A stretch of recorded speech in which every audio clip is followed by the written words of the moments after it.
Well, happy Wednesday night. We have had a wild week of weather here so far. Yeah.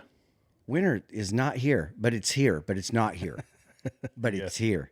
It's peeking its head in and out. It's the weirdest thing, man. It's 60 degrees today almost, and then it was like 28 as a high yesterday. Yeah. Right? Mm-hmm. It's insane. My truck kicked the bucket and, Oh, no. oh, yeah. Battery died, fried the alternator, all that good stuff. I'm like, well, if it's going to be repaired at the start of the winter. Yeah, then you have it through winter. Yeah, there you go. Yeah. But you love old trucks, though. They don't, it's just like, you can do that. I can't bring myself to get rid of it. No, I got one. I got a clutch out in mine. I'm a little bit inept when it comes to clutch work, just because it's heavy lifting. But yeah, I just you can usually fix your own stuff. Hey, though, tonight we've got breaking news that we're all going to be thousandaires, right? As a graphic shows, Thousandaires, that's it. like this is so great. And you know what I love about this? It's dividends, from what I've understood, it's to tax-paying Americans. Right, and not high income folks. Right. So above a certain threshold, you're going to be taken out. Right.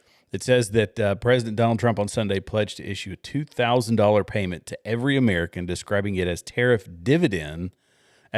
dividend funded by the revenue generated from his administration's tariffs. He made the announcement in a Truth Social post on Sunday morning, pushing back against critics of his trade policy.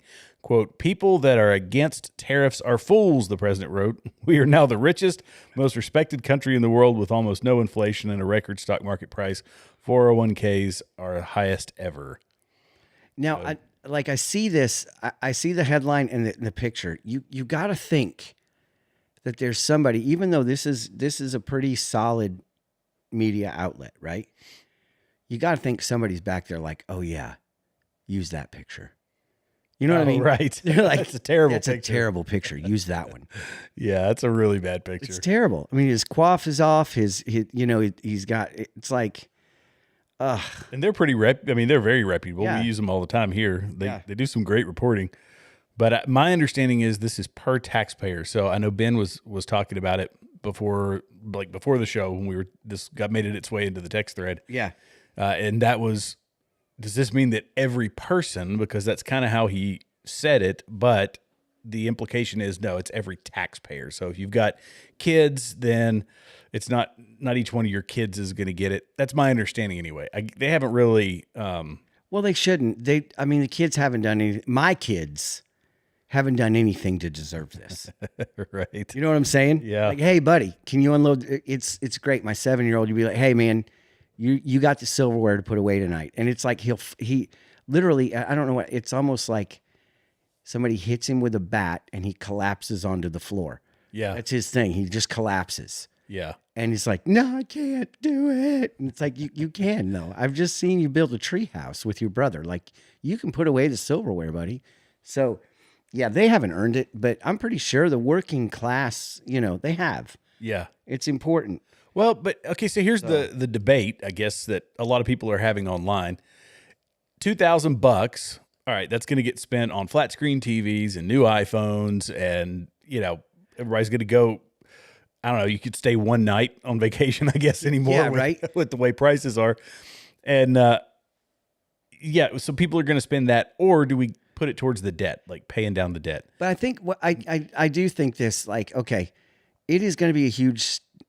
It's going to be an economy stimulus type of thing, right? It's going to stimulate the economy. Yeah. It's really going to help. I'm glad people aren't arguing we should pump it back into SNAP. Right. And I'm sure there are some people that will no, those people need it. Yeah. Why? So they can go sell half their SNAP benefits. And, I come back to the woman that was making $2,400 a month on it. And it's like, what do you eat?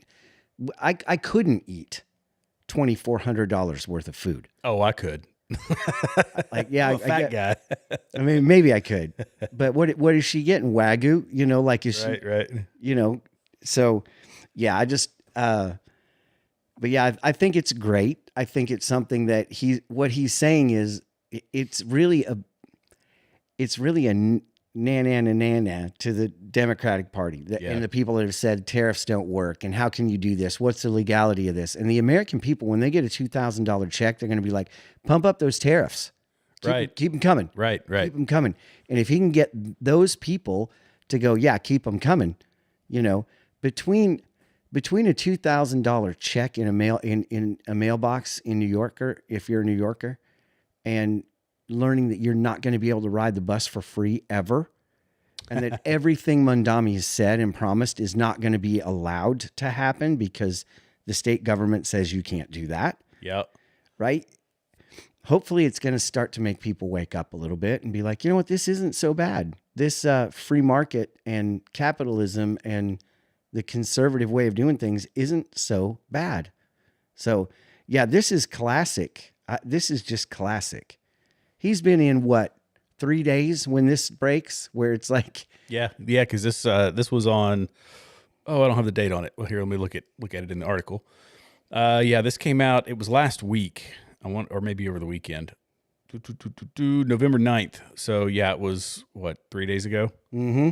Yeah. So I cannot set forth a plan right now that takes money out of a system that relies on the fares of the buses and the subway. So he's, free stuff. And the governor says, no, not going to do it. It's not going to happen. Right. Just get it off your mind because it's not going to happen. Well, and now here's the question. If Mamdani is in there, but when it comes time to find a new governor, is this going to, this could go one of two ways. One is, well, first off, it's one of two things. He doesn't understand the basic economics of it, so he's surprised by this. Or he made the promise knowing that they wouldn't be able to say yes to it, that Kathy Hochul wouldn't be able to say yes to it. And in turn, it makes the moderate side, what I would call the moderate side of the Democrats, look bad. Right. That's right. And so it's a power play. We're going to do free this, free that. And when the governor comes in and says, no, you can't, he says, see, all these crony Democrats, these old school Democrats, they're trying to hold us back. We got to get another socialist in here to run things, in the whole state. Yeah. I will say this. The state of New York is not Democratic. It's not. And yes, there was actually a sale at Ollie's. I just realized that we're both wearing flannel tonight. On flannel. Yeah. Thanks, Trey. Thanks, Trey. In fact, I need to add that one to the broadcast. Yeah. So great. Yeah. There's a sale on flannel. Oh, gosh. Yeah. We're going to have to coordinate better next week. Well, we're red, white, and blue. Yeah, that's right. We're red, white, and blue. We're on brand. Yep. But it's just like every other state, right? You've got the city, which is lib, and then you've got the rest of us. And you see this over and over and over. And so, as far as the governor of New York, I mean, that state is really two separate places. Yeah. Just like it is in Virginia. If Virginia voted for the governor and then you take out the cities, it's going to always be a conservative governor, right? It's just what you see. And it's sad that the districting is the way that it is, that the cities control the narrative in so many places, but it is what it is. I do have a feeling that some of that might change with the mass exodus from, I saw video after video of people, I've worked for 30 years in the hospital system. I'm a police officer. I'm in New York, and they're like, I'm sorry, I'm leaving. I'm not staying. Mm-hmm. They're talking about, I think, 15,000 or 5,000. It's a 5. I know it's a 5. Police officers resigning. That's not shocking. Police officers, you have to have the backing of whoever is in the leadership position, and they haven't had that. They don't even have that with. They don't have it with Hochul. They haven't had it with any of the governors or mayors of New York or whatever. They haven't had their back. They will throw them under the bus first chance they get. But you get a socialist, radical Islamist in there, which he is, by the way. He is. The people he is, been courting during his or that he was courting during his campaign. Yeah, take that for what it's worth. But nonetheless, they say, yeah, it isn't going to work. I'm not going to subject myself to that sort of scrutiny. But Hochul, this is from the same article. She supported him during his campaign, but she's made it very clear that she does not support the Democrat Socialists of America. And my question is, if you don't support them, why in the world did you support their candidate other than to try to get political clout for some odd reason? Let's see. Right. And you know, my favorite is like they came out with the story that ISIS actually sent Mondami a message congratulating him. And then all the outlets can't confirm or deny that happened. And which means they're confirming that happened. Do you know what I'm saying? When they're like, oh, we can't confirm or deny it, it's unlikely because, you know, he's a different sect of Islam. And no, I'm pretty sure if you can't deny it, then you're confirming it by saying, you know, we can't confirm or deny. I'm getting distracted by the comments over here. Yeah. 'Cause now Tristan's joined in over on Rumble. Oh, that's and great. She says, Clampets have a yard sale, question mark. Yeah, keep it coming. The Oh, Clampets gracious. have a yard sale. Next week is going to be even better. Y'all want to give us a hard time for both wearing flannel tonight? You don't want me to take my shirt off. Right. Yeah, there you go. Oh, nobody want that. If only Ben would chime in. You know, I wonder if he's home in his flannels. Yeah, right now. maybe. Yeah. Yeah, text us a picture, Ben. Oh, that's so funny. that's funny. That's so funny. It's cold. I mean, what are you going to do? It's flannel Right? time. What should we do? What should we have on? Sweatshirts? I mean, Maybe? yeah, I about wore one. Yeah. That's usually my thing. A black t-shirt, black hoodie, and a hat. Yeah. Thought I'd try to jazz it up. Last time I do that for you people.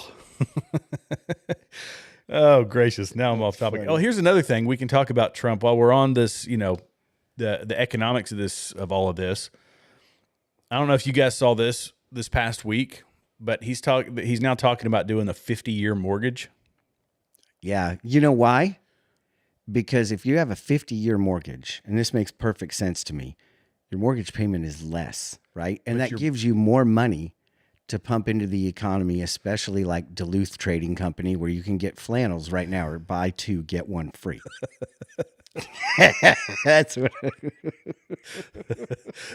I think it's bad. I think the person who makes out, it's terrible. you know, well, this 30-year mortgage versus 50-year, I Yeah. think it's awful because you're basically renting for your entire adult You're life. dead. Yeah. By the time, you know, it's, You have a mortgage from if you left college at 20 years old, yeah. you've got a mortgage until you're 70. So Right. you basically become a renter to the bank for the rest of your life. Yeah. That's exactly what they're doing. You're going to be in debt for the rest of your life for 50 years. And a 30-year mortgage is a long mortgage. Why don't we just do a 40-year? Why do we go from 30 to 50? Like 40. Let's start with 40. Just do 40 or 35. How about 35?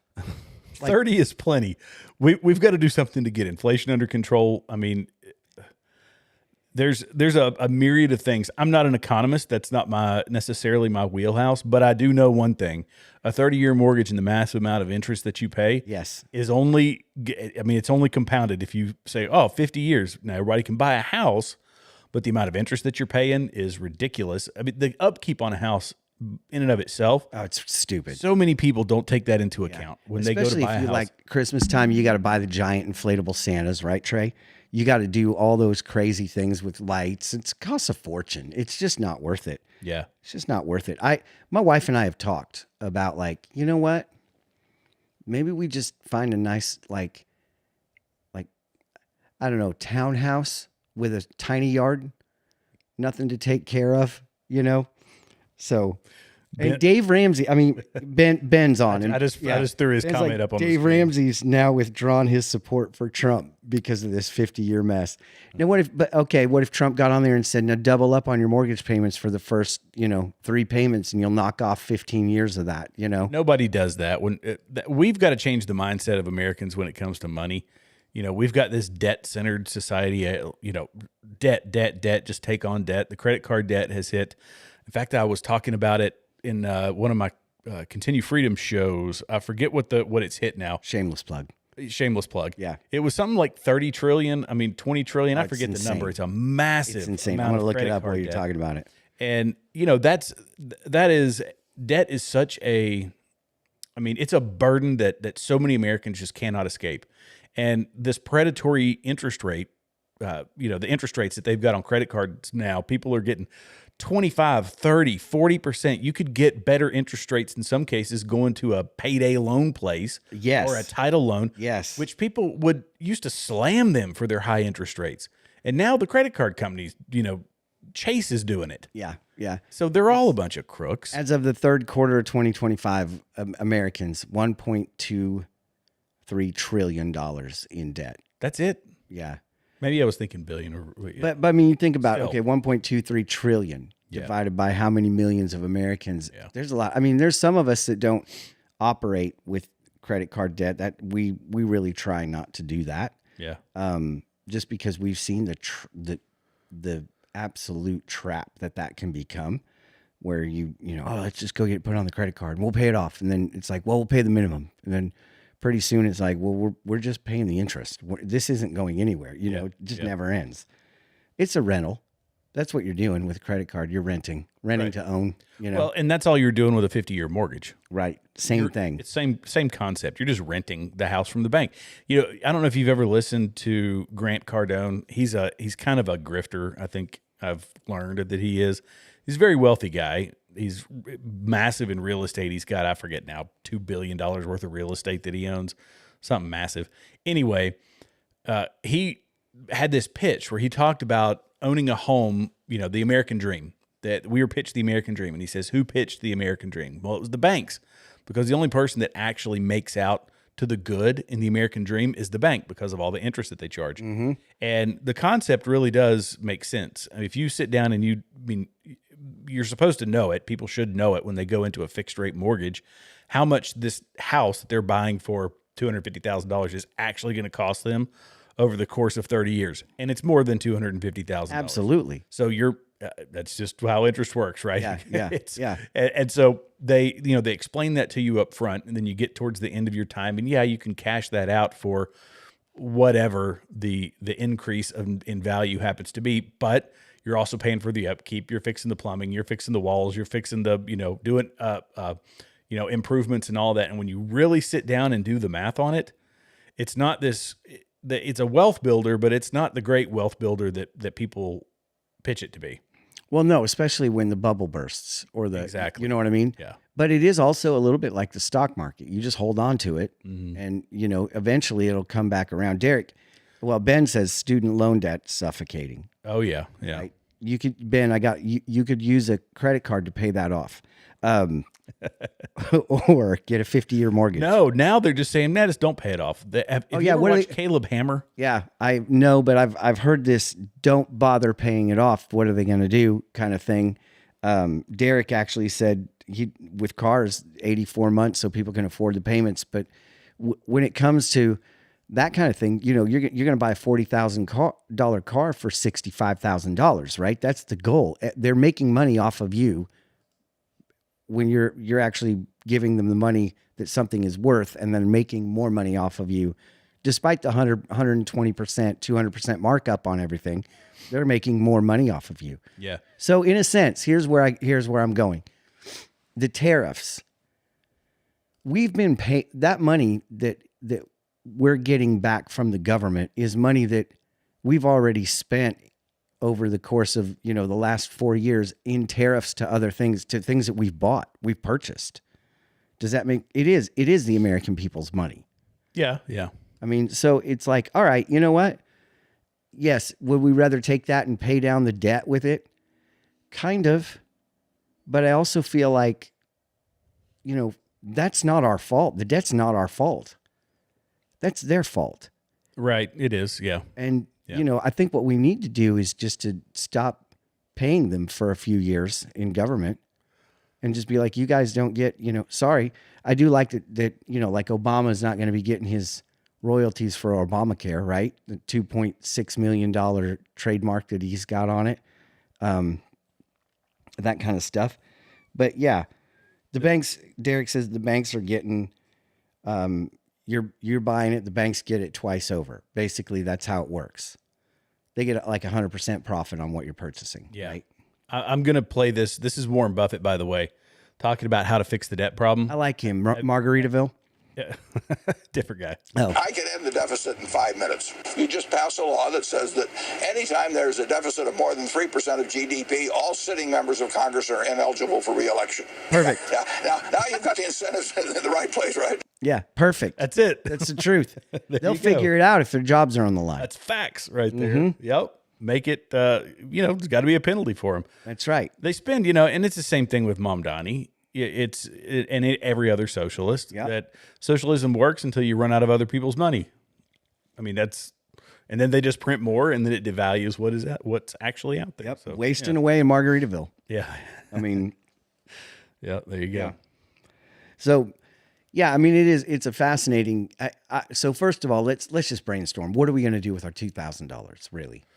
You're going to have people, yes, that buy the TV, that go on vacation, but you'll also have those people that sock it away, that use it to pay off the credit card debts, that use it for things that have purpose. Maybe it is a car payment or a down payment on a vehicle. Buy gold and silver. Buy gold and silver. There you go. Yeah. That stuff's been cooking. Oh, buddy. Oh my goodness. Highest it's ever been. Yeah. It's dipped down a little bit, but golly, it is skyrocketed. Yeah. Yeah. And the government shutdown. Let's talk about things that have highest it's ever been. The longest government shutdown in history we just endured. Mm-hmm. It's amazing to me. It was shut down forever. And the only real, oh man, this is kind of stinks, is travel, right? Yeah. Well, and that's why they were really champing at the bit to get it done, because of TSA and air traffic controllers. All those people are federal employees.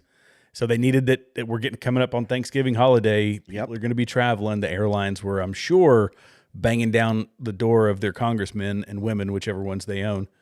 And, Yeah, I mean, the military should get paid, obviously. And they do. And, during the shutdown, they did during this shutdown, thanks to Trump, right? But air traffic controllers, is that not something that we can look at privatizing and not having this? Oh, it should all be privatized. I mean, if it's privatized, I think that. Shouldn't the airlines be paying them?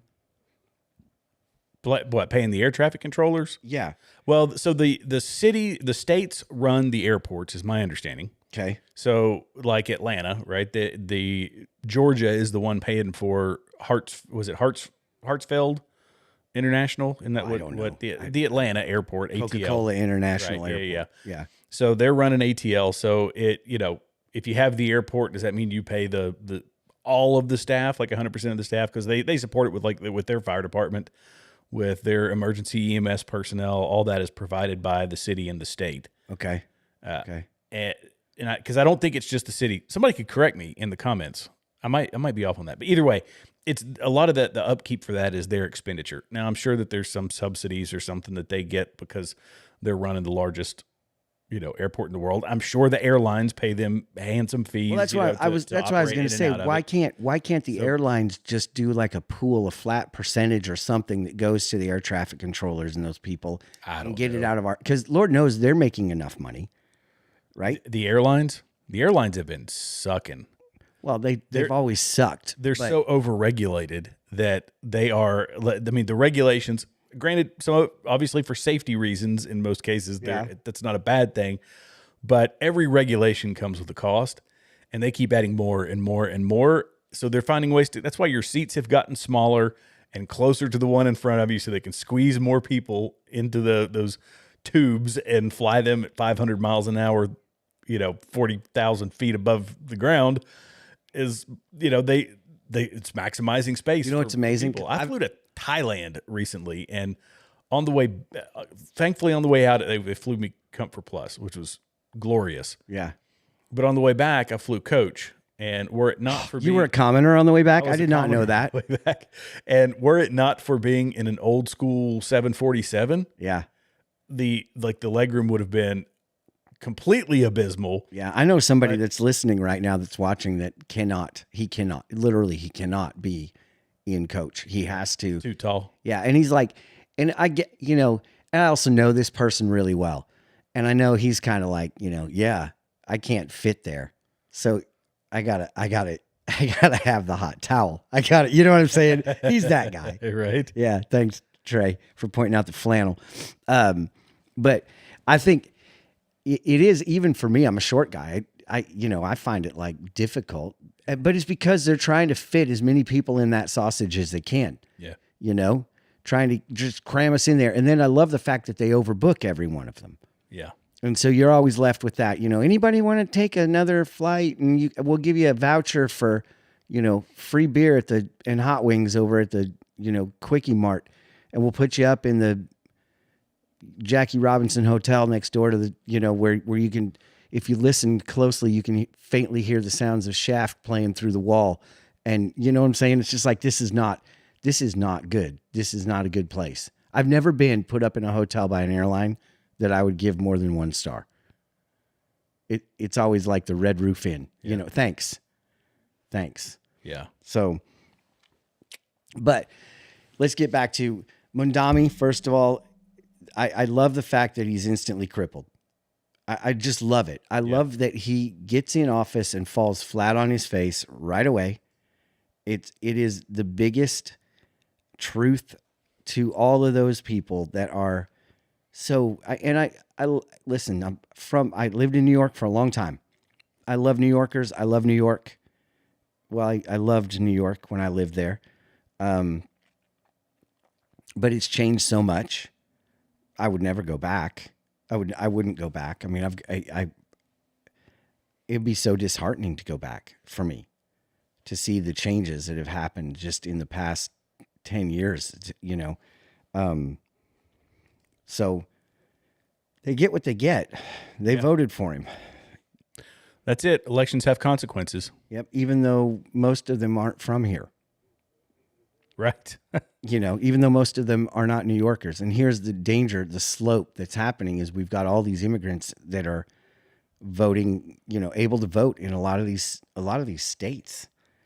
And it's not good. It's not good. I want to say we're at war, but we're not. Maybe ideologically we are at war with a lot of them, but yeah. Made me think of this meme that you sent. I don't know if it was you or Ben. Should I put that one up? It was me. Yeah. I'm glad I found that one. Should I put it up? Yeah, go ahead. It's so hateful. It's so terrible. Really is. Yeah, we're off of YouTube. It is not nice. No, I don't think we'd get kicked off of YouTube for that one. You don't think so? Boy, I'll tell you what, we would if we were in the UK. Right? The UK, yeah, you would. UK police would. Yeah, it's terrible. But it's a terrible religion. Yeah, so it's pretty bad. It's a pretty bad religion. I mean, when I heard an imam, and I know all of you that are listening have probably heard this, the imam who was talking about if a young woman is graped, it's her fault. Oh yeah, that's a core tenet of their beliefs. Yeah, it's her fault. How do you, I'm just curious because a big part of the Mondami voting bloc was women between 19 and 30, college educated. Usually the college educated women are full of themselves and feminism, right? I can do it. Look what I can do. Look what I can do. And it's like, how do you vote for somebody who feels that way about women? Well, I mean, it's that's part of the PSYOP, right? The PSYOP was, Palestine. Everything Palestine is good. Everything Israel is bad. To the point that you have people saying queers for Palestine, even though queers would not be able to live in Palestine. Yeah. And that you have women whooping and hollering. I think did we play the video? It wasn't last week. Let me see if I can find the video. These women whooping and hollering about, Sharia law, New York, Mom Donnie, all this. They have absolutely no idea what they are talking about. No clue. But they bought into the hype. They bought into the PSYOP. All they know is that Israel is evil and anything and everything Muslim, Palestinian, Sharia law, all that stuff is good. It's just in from Harris, Jewish FDNY Commissioner Robert Tucker has resigned following the election of Mamdani. Tucker's reasons for tendering his resignation were not immediately clear. He'll go back to running the private security firm, TNM, which he headed before joining Mayor Eric Adams' administration.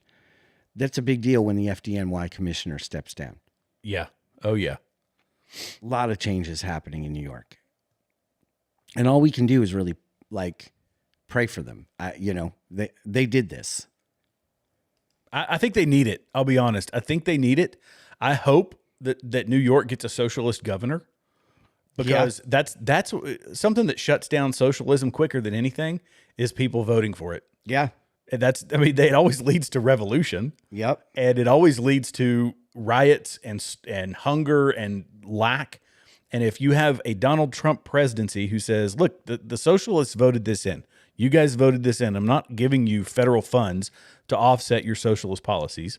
If Congress steps up and says, we're not going to give you funds to offset your socialist policies, then the socialist policies fail. The people revolt and say, maybe this was a bad idea. Right. And yes, maybe that will work. However, the voting bloc that carried him is totally in favor of living in a dumpster because that's where they're from. Right?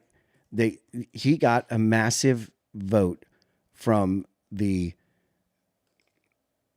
immigrant population, legal or not. He got a massive vote from that group. Mm-hmm. And, you know, it just strikes me as funny. It's almost like we're not, you know, there's a town in Spain that just outlawed all celebrations of Islam. Like they can't have festivals. They can't have anything. If it has to do with being Muslim, you can't do it in this town in Spain. Mm-hmm. Because Spain, like France, like England, like they've had it. We're not going to be overrun anymore. And so they're starting to go, yeah, no, not here. You're not allowed to do that here. Right. And that's going to be Minneapolis. That's going to be New York. That's going to be it's going to have to be. The people are going to have to start to go, you know what?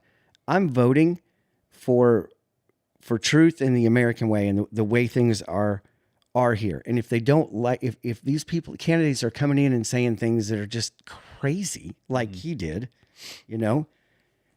Well, the difference is that Islam comes with its own political system. Right. And Sharia law is a core component of the religion.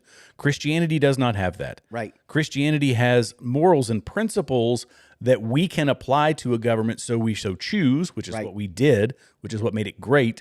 And we set our ultimate authority as God. Right. God is the one that gave us the rights that here's what this is, what cannot be taken from us, what will not be torn asunder, right? And we even said that your right to self-preservation shall not be infringed. Your right to protect yourself is a God-given right. That's right. But in Sharia law, it comes with the specific constitution, so to speak, of how you're going to live your life. So it is entirely incompatible with the West in general. Totally. And it's almost, you almost want to say this, but this can get us into trouble, right? But don't vote for a Muslim, period.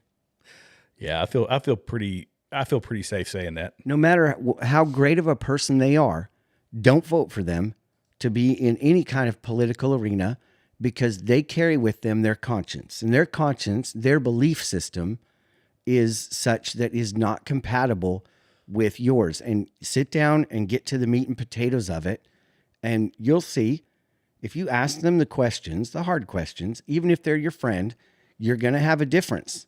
I feel different about, well, I should retract what I was saying. I don't know that I would necessarily go that way full force. I would say if someone was raised that way, but they had become secular, you know, obviously the perfect scenario is Christian leadership. Yeah. Like true Christian leadership. Or like but that's a pipe dream. We're never going to have that. The Kuwaiti prince. Here's an example, right? Mm-hmm. The Kuwaiti prince who is now a Christian, willing to face death over it. That's a big deal. Yeah. And like, I'll vote for him, you know, but because, you know, first of all, that's not a taqiyya, right? That he's not pretending to be something he's not when they're, you know, if he was in any other Muslim country, he'd really face some real, I mean, that's death. Yeah. Yeah. Kuwait at least is a little bit like, no, that's death. Don't, you know. We're right now, we are sounding alarm bells, but it's not a 5-alarm fire at this point when it comes to Islam taking over America, right? We're not yet.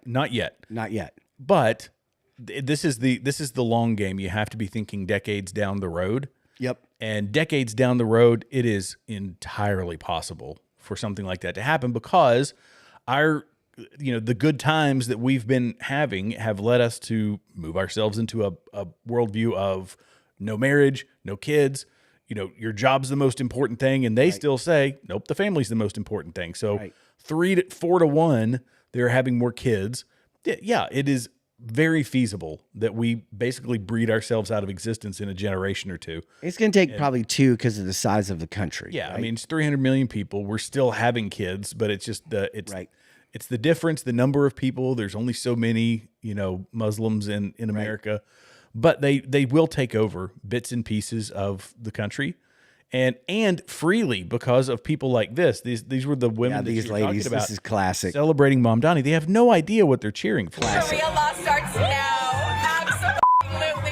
Zahran Mamdani, Islamic Caliphate, our brother in Islam, Islamic Caliphate of New York starts today, baby. Yeah. It's like, I don't think you know exactly what you're cheering on there, lady. Yeah. Aren't you in a bar? Yeah, right. Well, that's haram, honey. Yeah, that's right. What are you eating? A BLT? You ain't gonna have Sitting here having a BLT, drinking a bud. Yeah. It starts Caliphate, baby. She's actually saying it's like she's starting a diet after, We're gonna start this tomorrow. Golly. I question our education system too. People that are dumb. Yeah, well they're the college educated. Well, yeah, educated. You know what I mean? stupid- 19 to educated 30. stupid people. That's what it is. 19 to 30 college educated. So yeah, but I just found it fascinating that the Kuwaiti prince is converted to Christianity. I mean, So that's interesting. Kuwaitis, by the way, I don't know if you know this, they get a stipend every year just for being Kuwaiti, and it's a lot. It's like it used to be back when I was over in briefly in the Middle East.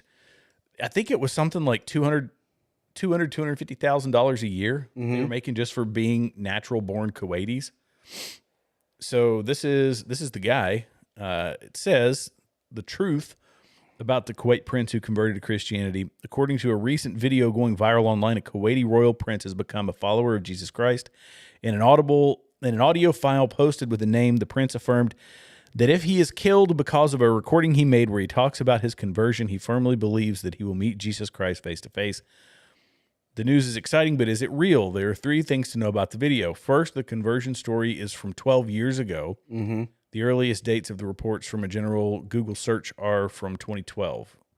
In the last decade, there hasn't been any new information revealing the testimony of this Kuwaiti prince. It was a single testimony, and then it dropped off the face of the earth. Mm-hmm.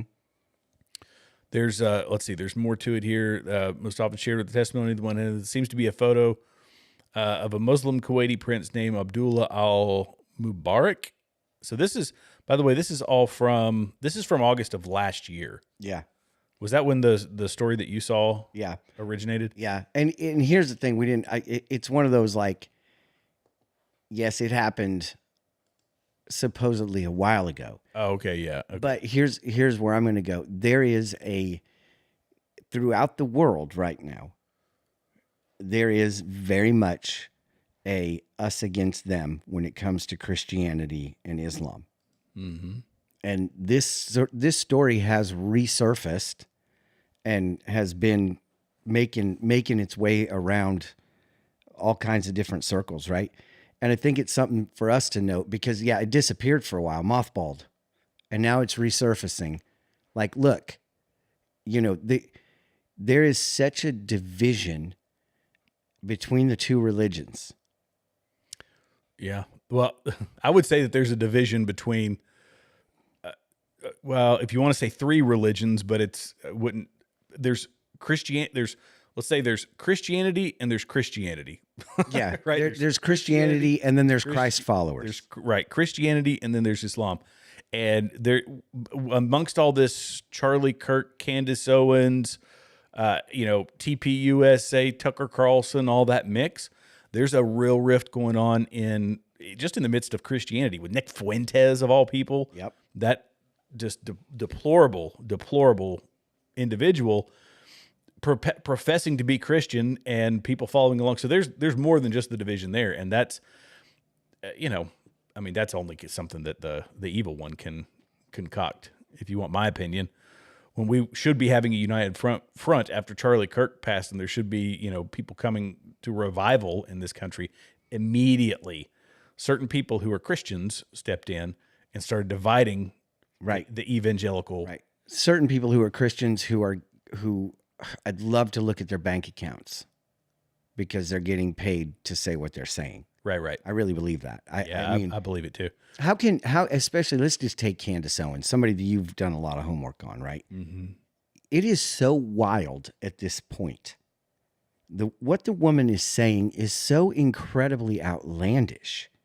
And it's almost like she's totally operating on her feelings and she's trying to find facts to back up how she feels by using snippets, right? Using things. It reminds me of the pastor that would write a sermon to make the Bible fit today, right?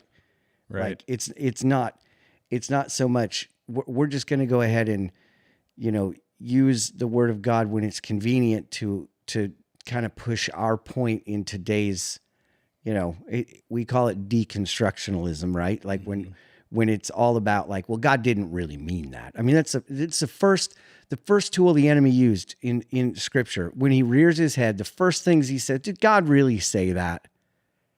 It's almost like, if he can get us to question what God says, he's the winner chicken dinner, right? And so he's still doing it, and he's doing it in the churches. Well, did God really say that it was wrong to be homosexual?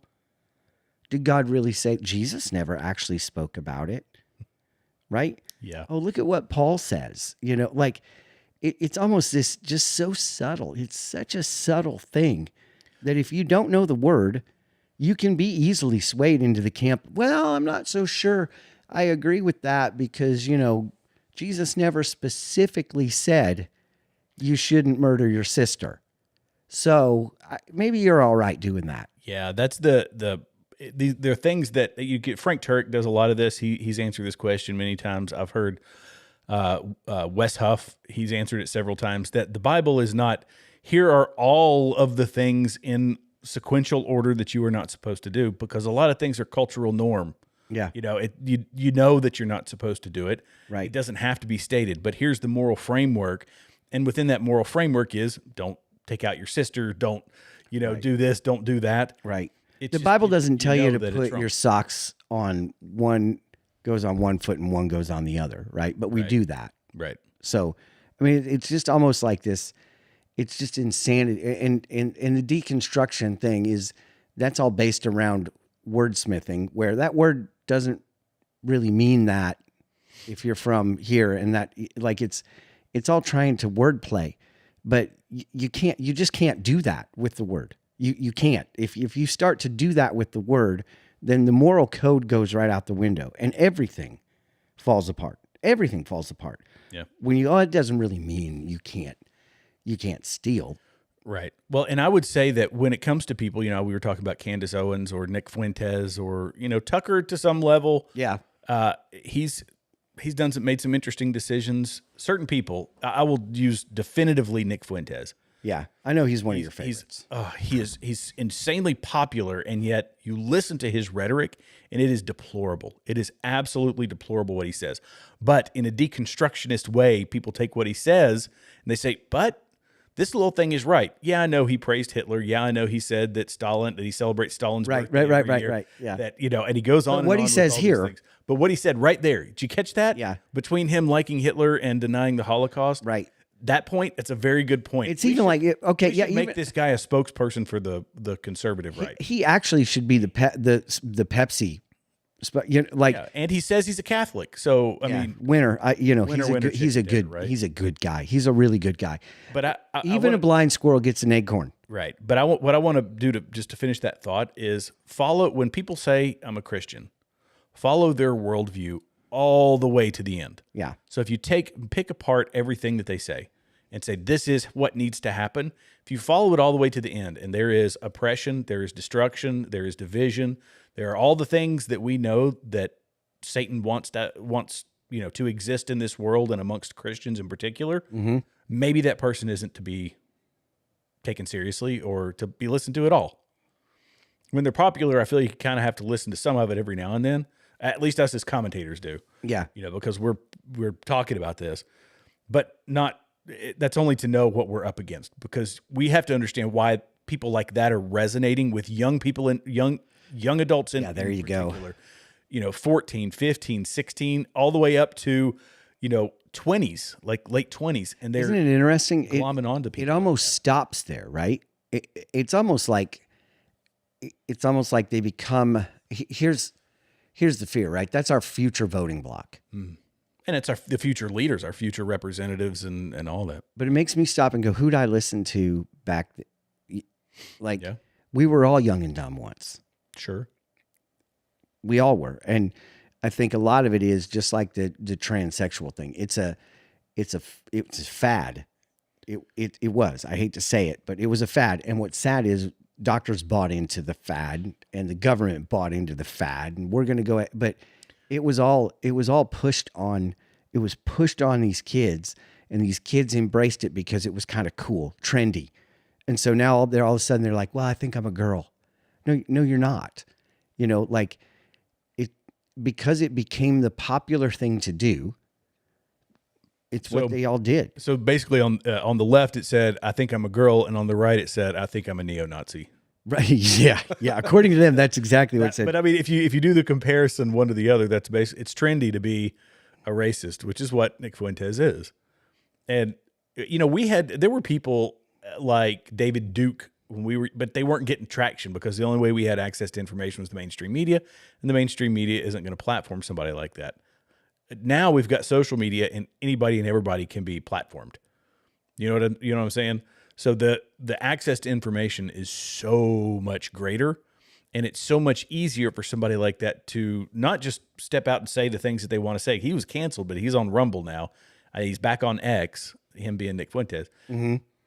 So he's back in the mainstream more or less because there's other people on YouTube and other platforms that push his same content and his same messaging.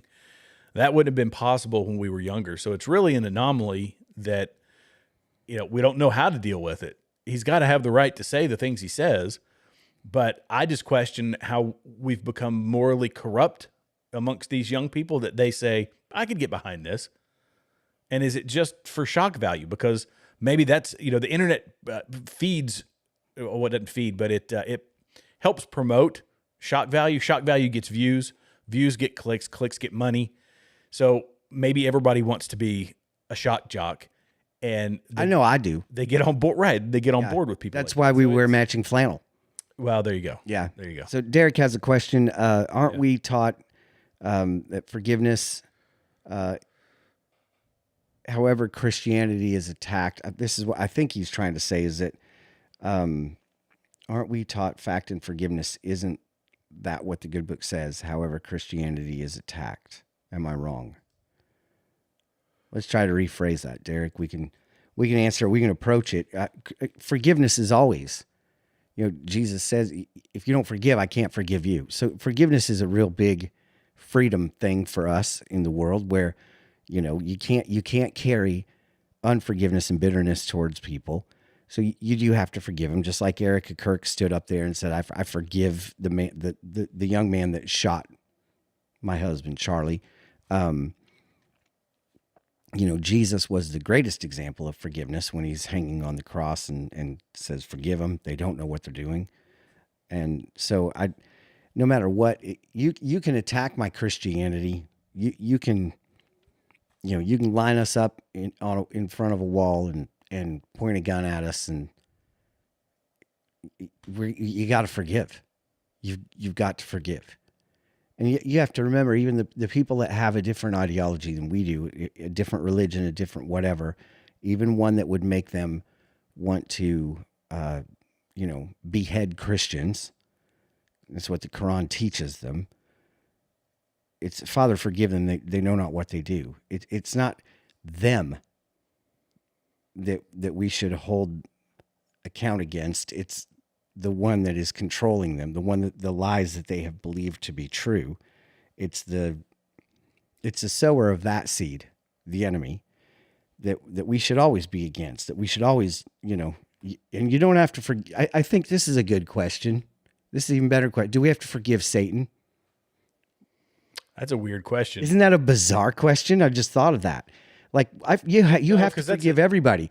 He's the one you got to go like, you know what? I'm not going to forgive that. I'm going to come after you for that. I'm going to, like, I want to command you to leave. I've never thought about that because it's not. He's not a person. So you're away. You get away. Yeah. Yeah. No, I'm not forgiving him, but I'll forgive the person that he uses. Sure. We have to, because you've got to show the greatest way to show the love of Christ to somebody is, and this is the other thing, the saying, hurting people hurt people. It's true. It's just the truth. If somebody's hurt, they're going to be the ones lashing out. I had a conversation today with a friend of mine. He was talking about, he's a counselor, and there's somebody that he counsels with that just kept making remarks about how this person was, sexually harassing her about stuff, always everybody this woman encountered was sexually harassing her by saying they like their shirt, or whatever it is. She probably wearing flannel this time. I don't know. But, he asked her, he's like, did somebody hurt you in the past? And it was like red flags going off in this, we're not talking about that right now, just shot it down, just showing basically like, yeah, you're coming from a place of pain.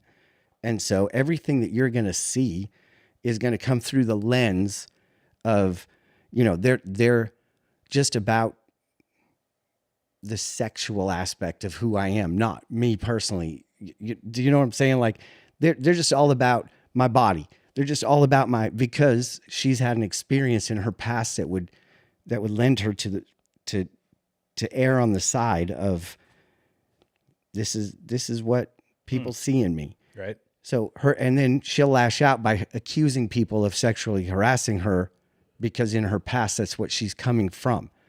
So you could have a complete stranger who says, this is a cool shirt. Are you sexually harassing me? No, it's actually a cool shirt, and he's telling me the story and I'm thinking, my wife and I just last week, there was a woman walking in and I held the door for her and she had on these Uggs that looked like cow print. They were pink. I didn't know her. Said, those are really cool shoes. She's like, well, thank you. Thankfully she didn't accuse me of harassment because you can't even compliment somebody now. Yeah. Right. But yeah, so I'm not sure if that answers the question, Derek, or not, but yeah, keep them coming. Any other questions? We have any other comments? What's Tristan got on her mind tonight? Well, she just fired one. She said the 80s, early 90s sitcom Perfect Strangers. Weren't they gay? But even though I watched it as a kid and knew it was never a topic of conversation. They were perfect strangers, Tristan. How could they? They didn't know each other intimately. I'm going to look it up. I never saw Perfect Strangers. I saw it. And now that you say that, my mind's starting to wander because, okay, wait a minute, like, yeah, maybe they actually were. They just never talked about it. It was just never a thing. Yeah, never a thing. But maybe that was the beginning of pushing something. Well, I mean, but it was like a family sitcom in the 80s. You weren't allowed to be gay on a family sitcom in the 80s. You had to be Cosby. What a great role model. I was going to say that turned out to not be all that great. How'd that look for us? Wow. Anyway. Wow. It's a great. Are you looking it up? No, me? Yeah, we got to look it up because that's a great question. Let's see. It's almost like, how many other ones were like that? I wonder. Like Perfect Strangers. What was like 3 Men and a Baby? Were they? I mean, they weren't, but were they? I have no idea. Oh, now we've just. Oh gosh, yeah, I don't know. We have completely derailed. This is fascinating. Jeremy will do the research and he will come back with an answer on that one next week. Oh, I'm gonna get it. No idea. I'm gonna get it tonight. Oh, I have no idea. No. So, did you see the comments that Derek made? He made some additional follow-ups. But I'm going to the attacks on our religion and pull it up. Yeah. Pull it up on the comments. You can read that one. Okay.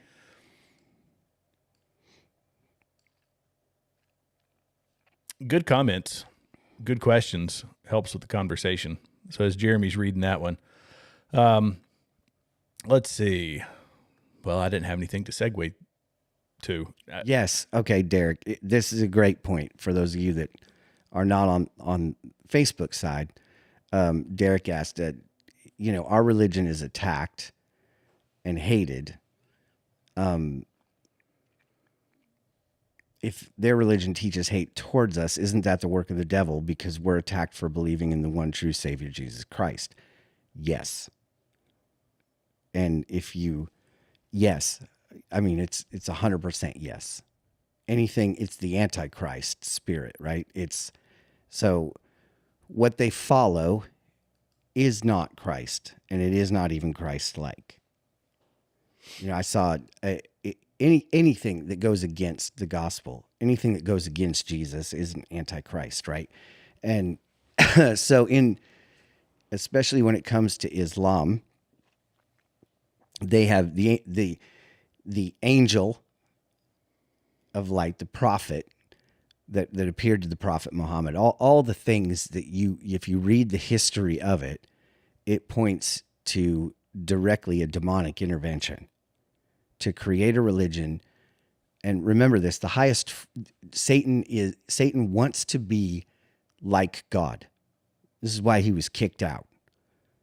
This is the whole thing. He thought he could be better. He thought he could do a better job. He thought he could be God. And so everything that God has, for example, the Temple Mount now has a mosque on it because that's how Satan wants. He wants to be God. So where the Holy of Holies was, now sits the Holy of Holies to him, if that makes sense. But he masquerades as an angel of light. When he speaks lies and manipulations. That's his native tongue. That's what he is the most comfortable in that arena. So he's going to go ahead, and if he's going to start a religion, he's going to base that religion on Christianity, which Islam is based on Christianity. It believes in the Bible, all the different things. It just takes a different slant. So anything that takes the word of God and then adds to it, or says this is really what God meant, or we're going to write something else a little different. Anything that does that is Antichrist, basically, if that makes sense. So yes, it's of the devil. It's yeah. Good question, though. Great question. And yes, I think Perfect Strangers, she is onto something. Well, she said, I had to respond to her. She said she says, I feel a little older than Jared now. Yeah. Yeah. Yeah. Well, you're an old soul. That's what it is. She's an old soul. And she's probably watched more TBS or WGN than you have. And so, yeah, I think, just by looking at, if you just scroll the images on Perfect Strangers,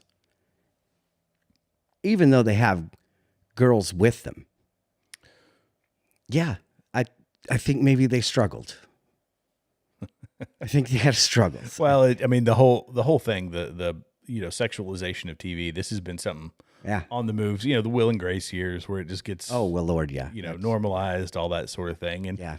The slow creep, people said, eventually this is what's going to happen. And they said, no, you're crazy. And it happened. And it happened. And here we are. It happened. It's just a normal part of society for a boy to say he's a girl or a girl to say she's a boy. And they start injecting them with drugs. And now we're actually recovering from that. Those numbers, it hit the peak and they've actually started to fall. The TikTok. Yeah, it's coming down. Yeah, and these folks that are detransitioning and all of that, because it was an offshoot of the same thing. The LGBTQ community, which used to just be the G community. Isn't it funny that community is basically they're very quiet right now. The LGBTQ have been. Yeah, they've been very quiet. And it's like, because what are you going to say? You've got a job. You're able to you're not, nobody's harassing you. You don't have to push your agenda on everybody, and that's fine. And I think also the rift in that community, within that community of letters, right?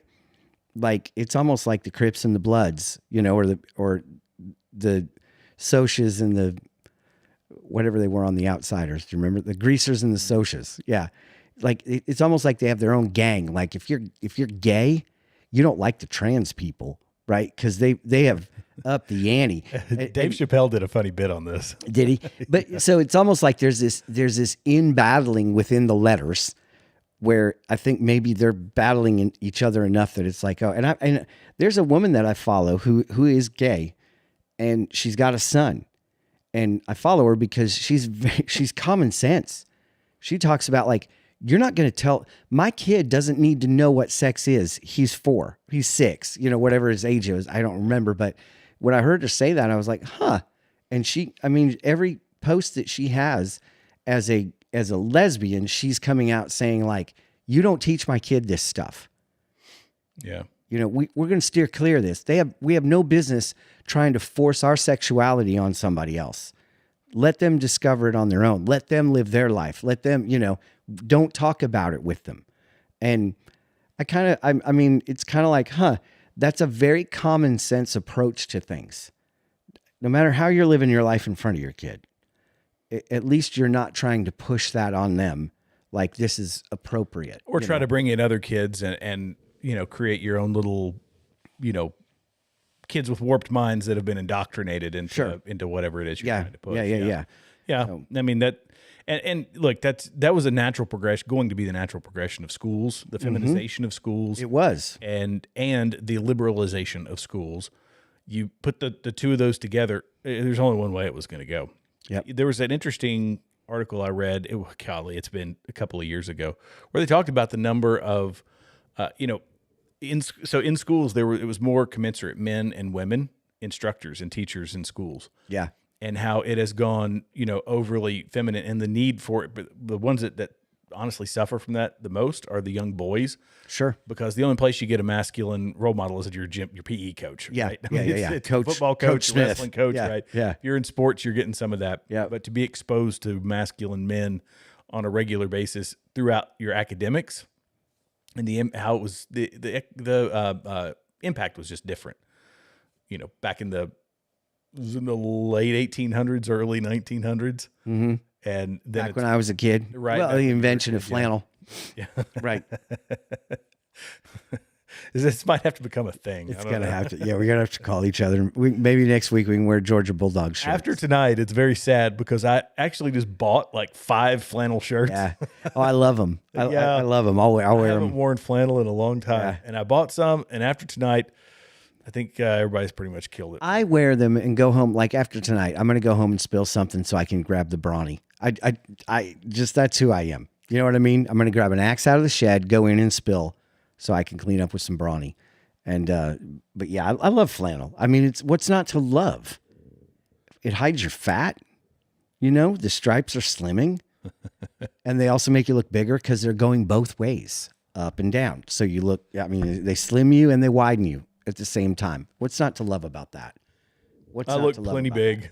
But yeah, I think those are good questions, Derek. And I will just reiterate, anything that teaches a new gospel isn't the gospel, no matter what religion it is. And we've said it on here before, every religion, and this is really the differentiating factor of Christ. They all believe in him. They all believe he was a prophet. They all believe he was great. They don't want to believe or profess that he was the son of the living God, because that would take their prophet and put them on a lower pedestal. But they all believe in Jesus. Christianity believes in nobody but Jesus. And there's the difference. It's a simple way of looking at it. Also, did you see this week, I got the greatest argument comeback against abortion ever. And it was a gentleman talking to a priest in England. And the priest is pro-choice. Women should have the right to choose. And he said, so what about Jesus? Did you send it to me? No, I'll find it. I've seen it before, so I'll find it again. He said, what about Jesus? Was Jesus fully man in the womb? Was he a person? Like, what do you do with that argument? If you're a believer in Christ who says it's a woman's right to choose and the baby isn't a baby until, whatever trimester or birth, what do you do with the Christ story? I'm going to leave that there.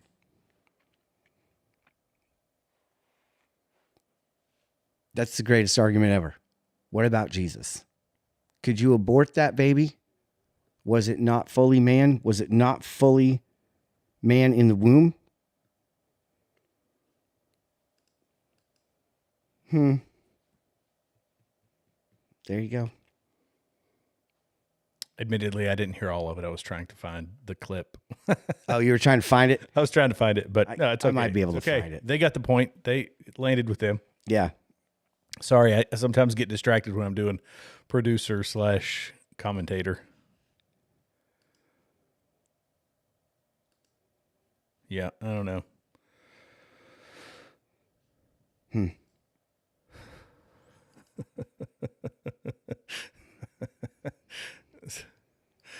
Sorry, I'm going to play this. This is funny. You were talking about people getting paid. Yeah.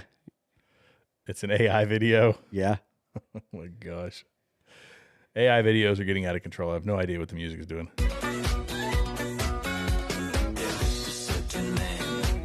Yeah, there you go. There you go. Wow, that's pretty bad. That's pretty bad. That's pretty rough.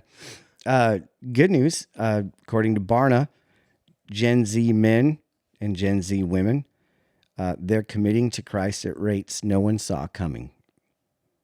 Barna has found Gen Z men committing to Christ 67%, women 61%. Every outlet's asking why. Why they're coming to Christ? And here's the reasons, according to Christian Hodges. They're the lonely generation. COVID locked them down. Social media replaced real talk. Dating apps replaced real connection. We lost the art of being with people. The result, our generation's infected with loneliness no filter can fix. I love it. We felt the empty generation. We were sold hit the bars, hook up, no strings, love yourself. We chased the high of feeling good over the maturity of pursuing what is good, and we woke up hollow. We're becoming the rebel generation. The script failed us. Endless entertainment, meds, and therapy. Do you, boo? We saw the system for what it is. Progressivism's promises broke. Tradition worked for generations, and my generation is taking back tradition. So now we're the open generation. Charlie gave Gen Z a new playbook. Get married, have children, build a legacy, pursue the eternal, seek true joy. This isn't religion, it's relationship with your creator. It takes effort, it takes intentionality, but it changes you. Matthew 6:33, but seek first the kingdom of God and his righteousness, and all these things will be added unto you. That's a great post. It's a great post. Who posted it? Christian Hodges. And it's truth. That is. It's truth. He's just touching on his feelings on why now this generation is, and we've heard this statistic over and over about how this generation is flooding church, right?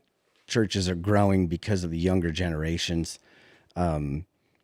And it's great. And yes, it is. I do agree. It is a result of loneliness. It is a result of, we're the most connected and yet the most lonely that we've ever been.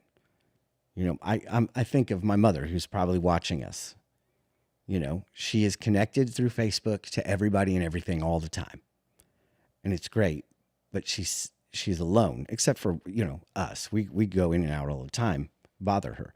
But she's still connected. But she's not, if that makes sense. I mean, she talks to people on the phone all the time. Mom, I know you're not, living alone. You might be the worst example ever that I could give because you're always on the phone with somebody. But we're connected, but we're not connected. Well, I think with younger people, older generations, they still, they grew up with social interaction, and they still have the social interaction. Absolutely. The young people, you can see it when they have social interaction, they're on their cell phones. You walk by a table in a restaurant, it's all young people, and they're They're texting each other. Yeah. They'll text each other, send them ridiculous. pictures. I just posted this. Like it. I go on and I like it. Yeah. There's no actual interaction. And we had the same thing when we were kids, or not didn't have that when we were kids because we didn't have cell phones. Right. You wanted to be on the phone, you had to be latched to the house, Oh, man. right, with a cable. Yep. And the glories of a wireless phone. Oh my gosh, you're highfalutin, that sort of thing. Yeah. But it's not.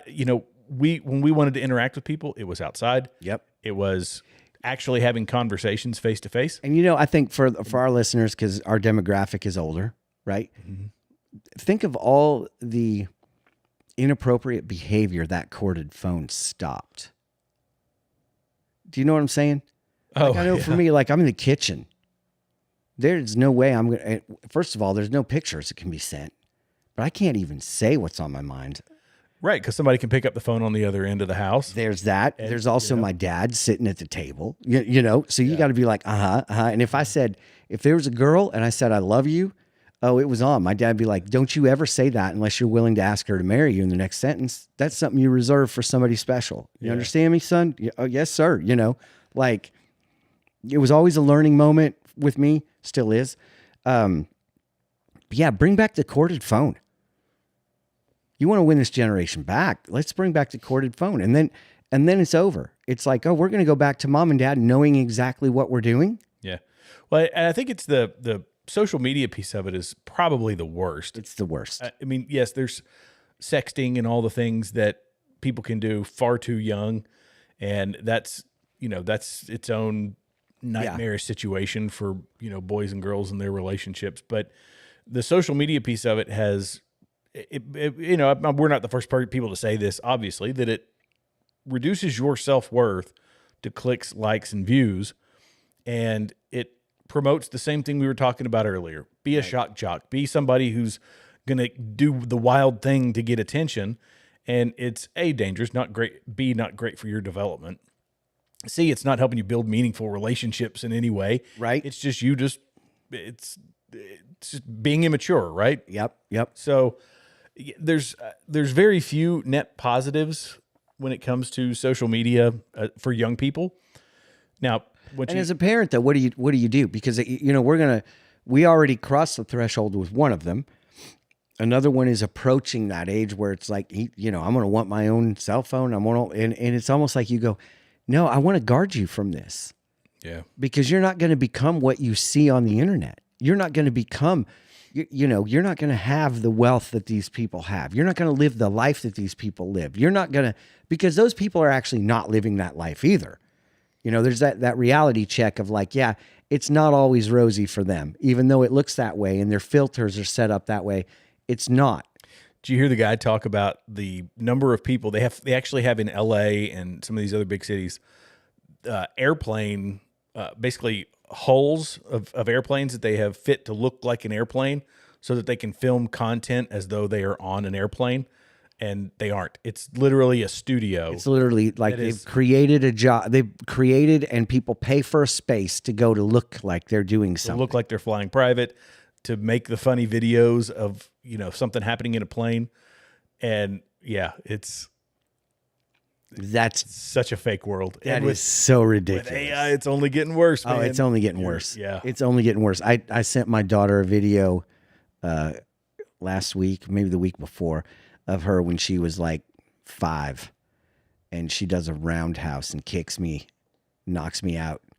So, which AI didn't want to do, I guess, because it's too violent. I don't know, but having the 5-year-old kick her dad and knock him out, was like I had to retry it. It's almost like I don't know if I word it wrong all the time, or maybe I shouldn't have. My boys playing paintball and I'm like have the one blow up, and they're like, I can't do that. It's like, yes, you can though. I've seen AI explosions. Just have him explode. Like, my one son shoots the other one and he explodes. That's funny. They'll think it's funny. It's all about the prompts and then how you have the filter set. Yeah, I don't know. But I don't know. Yeah, you'll have to show me because apparently my filters are set very low. I can't seem to get anything funny done anymore. It's just preposterous to me. I got to keep retrying. Yeah, but it is crazy though because it's my kid. It's like, well, that's really my son and he's flying, or whatever it is. And it keeps the kid looking like the kid. It keeps And then I also, every time I do something, because they're always like, Dad, can you make him fart on me? Or whatever it is. It's like, we'll see. But every time I'm doing it, I'm like, you know what? This thing has a picture of my son now. Very true. And I have to, my wife made a comment about it. I'm like, you know what? I didn't even really think about that. But it's got it anyway. I mean, every time you post a picture of your family on Facebook, it's got it. Oh yeah. So it's over. It's just over for all of us. We're done. We're cooked. We're all cooked. Pretty soon we'll be like China and you can't get on the plane and, all the different things. So, but hey, it is 10:28. So we are going to get ready to wrap it up for tonight anyway. But I want to finish out with the referral by was it Pam Bondi, wasn't it? Let's see. Could this be justice happening? Which one? For the Clintons. Oh.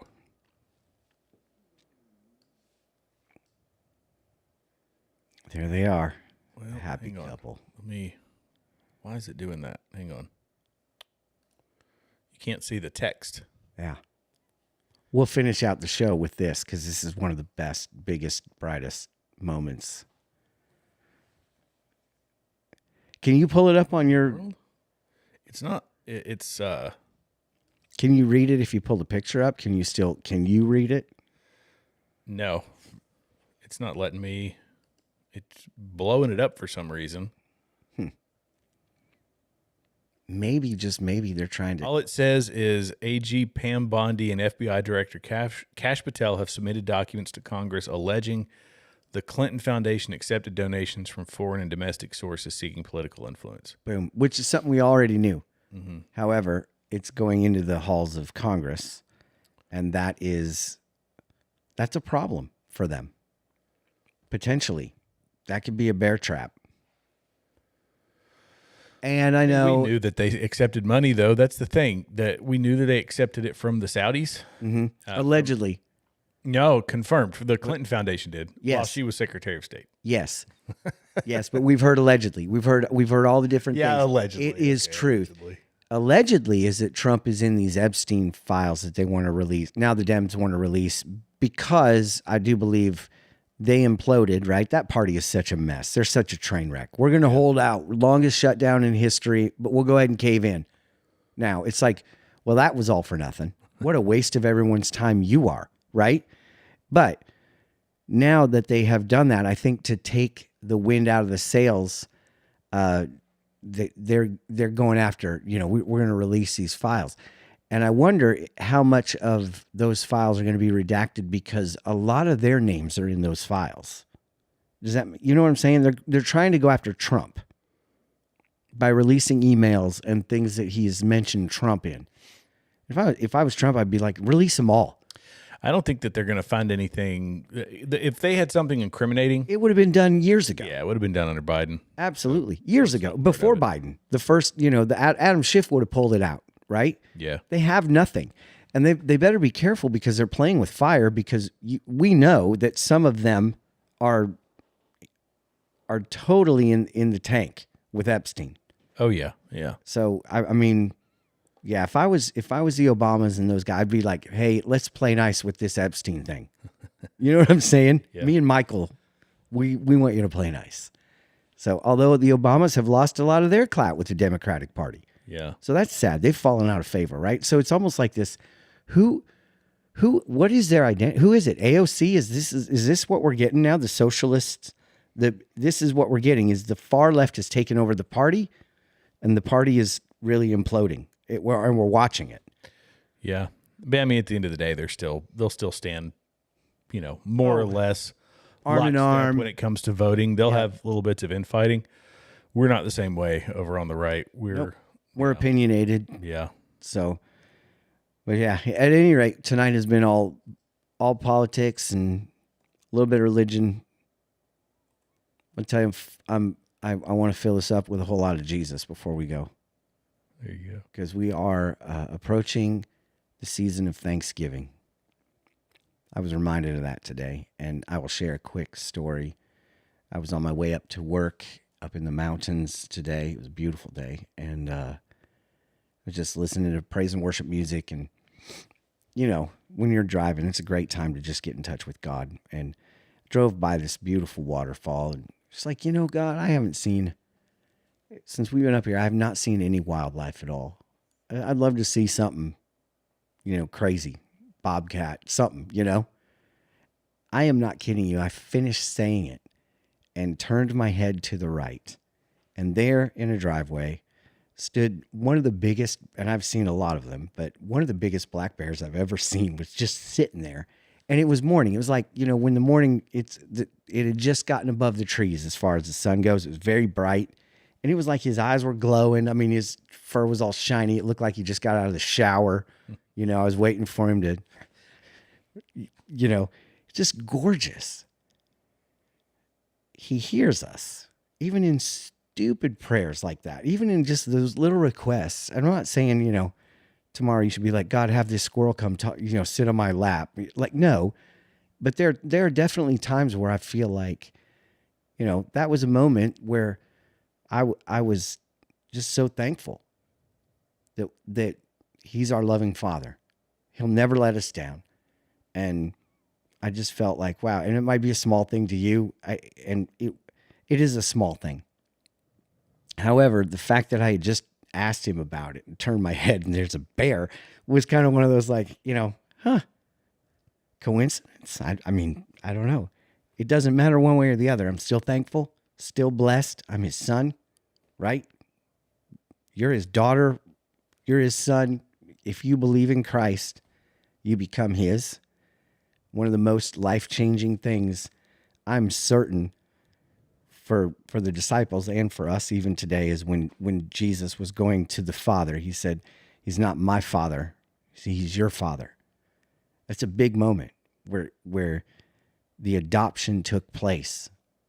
And the crazy thing is, in the Jewish culture, at that time especially, the adopted were chosen, so they were more special than the biological. And God shows us that because he sacrificed his biological son so that he could redeem us and adopt us. And that's amazing. It's just amazing. I love it. And that's a positive. So we're going to close out on that tonight. How's that? Sounds good. Great conversation tonight. Great comments. Keep them coming. Tell your friends. Tell your family members. Till next week, keep your eyes to the skies. Our King is returning. We're braver than the rest. We look forward to next week.